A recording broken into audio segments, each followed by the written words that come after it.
bộn bề mọi lo lắng nhẹ như mây bay. Xiết môi em chặt hơn đi để những dấu yêu ta không nhạt phai.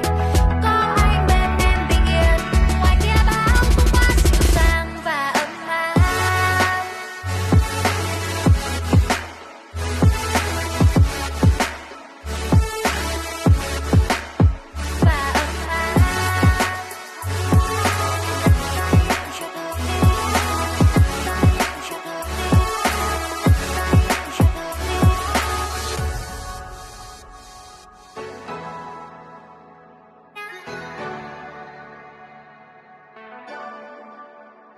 Cùng anh băng qua muôn trùng khơi, cùng anh đi tận cùng chân trời, ôm ấp những giấc mơ dài, đi tới khắp chốn xa xôi và đời vẫn thế, vẫn mãi trôi.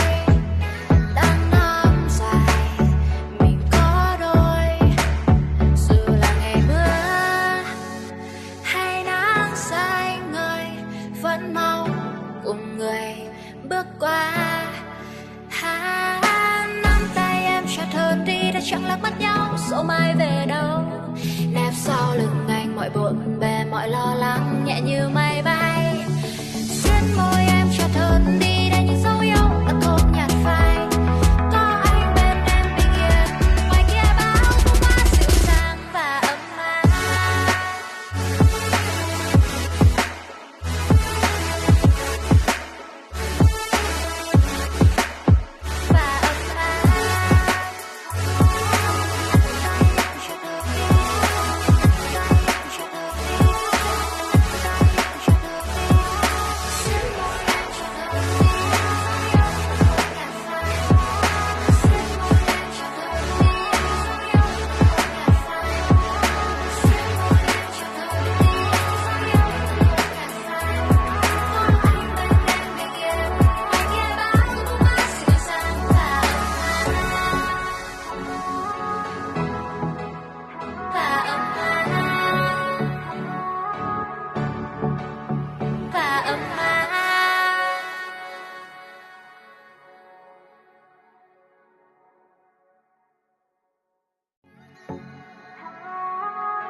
Cùng anh băng qua bao đại dương, cùng anh đi vươn ngang con đường, phiêu lãng như áng mây trời, xanh ngát như giấc mơ ta và đời vẫn thế, vẫn mãi trôi.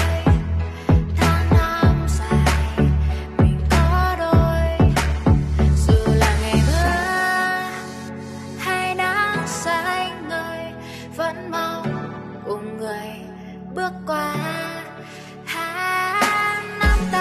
Chặt hơn đi đã chẳng lạc mất nhau, dẫu mai về đâu. Nép sau lưng anh mọi bộn bề